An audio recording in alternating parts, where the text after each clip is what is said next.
Aduh, dapat pula kedai ni. Kedai yang terbaik dalam dunia ni. Yang paling sibuk. Police Park. Kedai yang paling sibuk lah, aku cakap. Beratur beramai, order beramai. Orang walk in pun ramai. Kedai ni paling sibuk, Mat. Paling sibuk.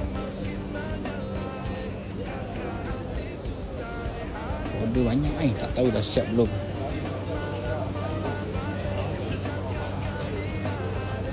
Paling sibuk ni, paling sibuk. Itu kedai paling sibuk, Mat. Paling banyak order lah. Tengah hari ke, pagi ke, aku rasa banyak je tu. Sampai aku pergi dah siap. Siapa yang tak siap lagi tu nangis lah, nak tunggu dia. Hijab lah, hijab. Sedap sangat ke orang ramai beratur makan, Mat. Mana yang pernah pick up Village Park tu kan, aku nak tanya kan, berapa lama kau pernah kena sidai kedai tu? Sebab aku jarang main open, so aku jarang dapat kedai tu kan. So aku tanya tu kan, berapa lama korang pernah kena sidai kedai Village Park? Mana yang pernah pick up lah?